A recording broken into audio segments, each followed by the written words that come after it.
Magandang umaga po sa inyong lahat. Palakpakan natin ang Panginoon bilang pasasalamat sa magandang araw na Kanyang pinagkaloob sa atin. I would like to formally introduce myself, for those who are seeing me for the first time today.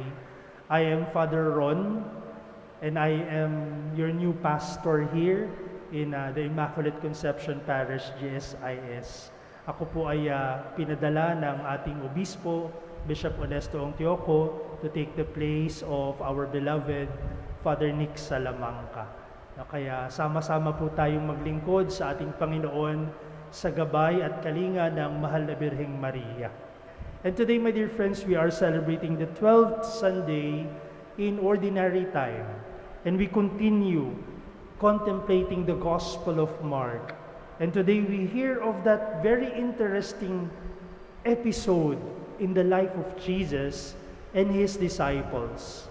To make the long story short, they were on a boat and they were experiencing a storm. The boat wherein they were on was being tossed about by strong waves and the wind. And Jesus was there with them, but he was asleep. Natutulog ang Panginoon doon sa stern ng bangka. And the last part of today's gospel should be the question we should ask as Christians. It should be the same question that we should be asking ourselves as followers of the Lord. Who then is this, whom even wind and sea obey? Sino ba tong Jesus na ito? Ang tagal ko ng Kristiyano, ang tagal ko ng Katoliko, sino ba si Jesus sa buhay ko? There is also a danger, my dear friends, to treat Jesus as a Sunday obligation only. Merong tendency tayo na itrato ang Panginoong Jesus na linggo ngayon, si Jesus na. But the rest of the week, from Monday to Saturday, ibang mga bagay ang ating pinagtutuunan ng pansin. Who then is Jesus for us? The Gospel mentions several elements important to the faith that we have as a church. First, the symbol of the waters, being tossed about by the strong wind.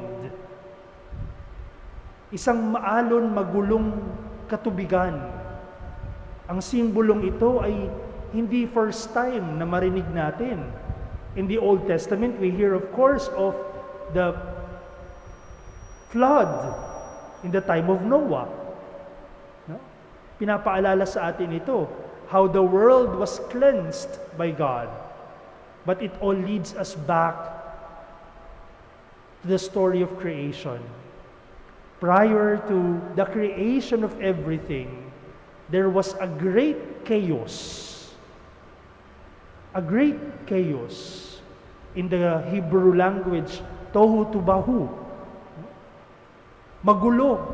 At ang nandoon lang, ang sabi ng Book of Genesis, was the Spirit hovering over the waters. Something that stands opposite to God.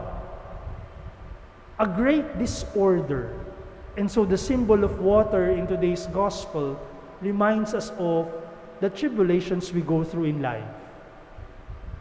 This reminds us of the sufferings that we undergo every day. The difficulties that we embrace as human beings. Ano ba yung mga bagay na nahihirapan ako sa buhay na ito? Mga pagsubok na aking hinaharap. At lahat tayo mayroong bahagi nito. We all have a fair share of these chaotic waters of life. And then there is Jesus. Jesus who was sleeping on the boat. And the boat, every time the scriptures makes mention of the boat, it reminds us of the church. And there we will find Jesus sleeping inside the boat. And Jesus overcoming the waters, the chaotic waters of life, anything that stands opposite of God, He overcomes it. And this, my dear friends, reminds us of the resurrection of Christ. How Christ has conquered death. Something opposite, something that stands opposite to who God is and what He wants for His creation. Pero may tinuturo sa atin itong ebanghelyong ito. And I would like to take the teachings of the fathers of the church. The early fathers interpreted this in three ways. First, they said, as we go through the tribulations of life, we must find peace in Christ. Sa pagdaan natin sa lahat ng pagsubok ng buhay, dapat makasumpong tayo ng kapayapaan kay Kristo. He who has conquered everything, He who has conquered the chaotic waters of life through His death and resurrection, we must find peace in the Lord. But secondly, the fathers said, it can also be interpreted in this way. Tayong mga tao ay dumadaan sa maraming pagsubok sa buhay. Maraming mga tao yung nagkakaroon ng mabibigat na problema. Father, nawalan ako ng trabaho. Father, namatay yung asawa ko. Father, yung business namin bumagsak, nalugi. Ilang taon nang ganito ang buhay ko. And then, when these kinds of people approach me and say these things, I ask them, when was the last time you went to church? When was the last time you prayed? Couples, as part of our duties as priests, we interview them before their wedding. Bago ang kasal, kinakausap namin sila. May canonical interview pa. Kapag kausap mo yung ikakasal, napaka-sweet nila.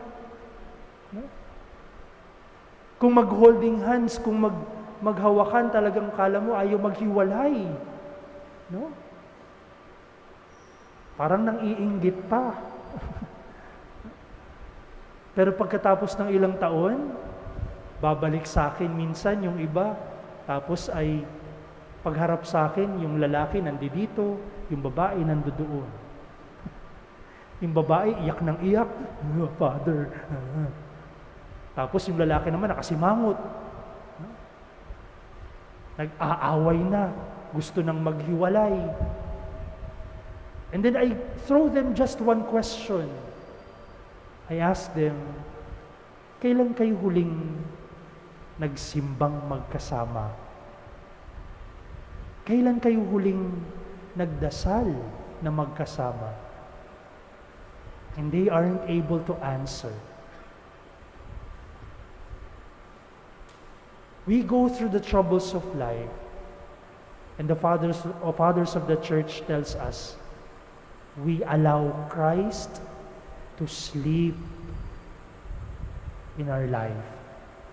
We allow our spiritual life to go astray. Nakakatulog yung spiritualidad natin, lalo na kapag ang buhay madali. Lalo na kapag ang buhay komportable. Lalo na kapag ang buhay lahat ng gusto mo nasusunod. Nalilimutan na natin ang ating spiritualidad. Nalilimutan na natin ang magdasal. Nalilimutan na natin ang Panginoong Hesus. But there is a third interpretation as the fathers of the church offers us. As we go through the tribulations of life, there in that boat, as our life is being tossed about by the strong winds and waters of this world, we find Jesus asleep in our boat. But where does He sleep? Sabi ng Ebanghelyo, He was in the stern, asleep on a cushion. Saan ba matatagpuan dun sa bangka yung stern? No? It is found at the rear part of the boat. Medyo bandang dulo. At madalas, yun ang unang lumulubog. Yun ang unang lumulubog. And we find Jesus in the most dangerous part of the boat of our lives, asleep. Reminding us that this Jesus who sleeps in our boat is the great I am. He is the same God who in the beginning of creation was present already, seeing the great chaotic waters of the world. He is the same Jesus who later in the Gospels walked on the water, inviting Peter to come and join him. This is the Master, the Creator, our Lord. And so the fathers of the church invites us to ask, sino ba tong Jesus sa buhay ko? You know, being a Christian is not an escape from the tribulations of the world. Akala ng iba sa atin, kapag sumunod tayo sa Diyos, kapag nagsimba tayo lagi, kapag nagdasal tayo lagi, ay free na tayo sa tribulations ng buhay. But that is not true. But rather, Jesus comes and spends His life with us as we go through the troubles of life. I cannot but remember, and let me end with this, I cannot but remember this experience of mine when I was still a very young priest. No? Bagong-bagong pari ako, I was assigned as parish priest of Holy Cross Parish in Cruz Naligas, no? Sa may UP.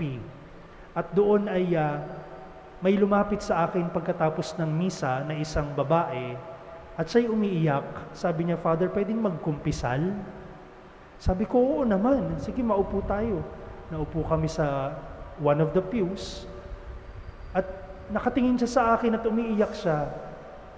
Pero nakangiti siya. Umiiyak siya, pero nakangiti siya. Medyo kinakabahan ako. No? At sabi niya, Father, patawarin niyo po ako sa aking mga kasalanan. Gusto ko lang pong magkumpisal ng nangyari sa akin. Sabi ko, sige ate, ikwento mo sa akin kasi nag-iisip na ako eh. Sabi ko, nakangiti siya pero umiiyak siya. No? Sabi niya, Father, kasi 4 po yung anak ko. Maliliit pa lahat. Tapos ay iniwan po ako ng asawa ko. Ang hanap buhay ko po ay naglalaba lamang ako ng mga damit ng kung sino magpapalaba sa amin. Ako nag-aasikaso sa mga anak ko. Ako naghahanap ng paraan na may pambayad kami sa upa, may pambaon sila sa eskwela, na maayos sila sa pag-aaral nila, na may makakain sila. Ako po lahat, Father. Ang hirap-hirap po. At nagtatanong din ako, bakit nagkaganito ang buhay ko, Father? At sinisisi ko pa ang Diyos. Sabi niya, bakit hinayaan ng Panginoon ito na mangyari sa akin? Sabi ko, ang hirap po ng pinagdadaanan ninyo, ate. Pero bakit po kayo nakangiti? Umiiyak siya pero nakangiti. Sabi niya, ay Father, kasi kanina, gumising po ako ng maagang-maaga. 4:30. 5:00, naglaban na ako sa bahay namin kasi yun lang po ang oras ko na makapaglaban ng damit namin. Dahil during the day, damit ng iba ang nilalabahan ko. At habang ako'y naglalaba, umiiyak na ako, Father, sa sama ng loob. Sa hirap ng buhay namin. Pero Father, habang nagkukusot ako't nakasalampak sa bangko, nagising po yung bunso kong anak na 2 years old. Bumaba po ng bahay namin, nilapitan ako, nakita po ako na umiiyak habang naglalaba. At yung anak ko po, Father, hihikab-hikab. Nakita ang nanay niyang umiiyak. Ay inikot ang kamay sa aking liig. Idinikit ang kanyang mukha sa mukha ko.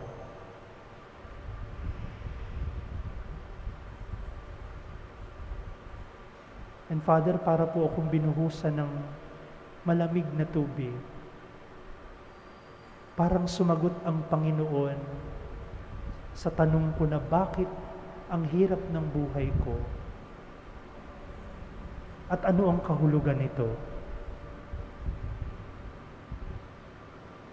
We all have our fair share of chaotic waters in life. And God does not want us to escape them, but rather He wants us to see Jesus in that experience of pain, in that experience of problems.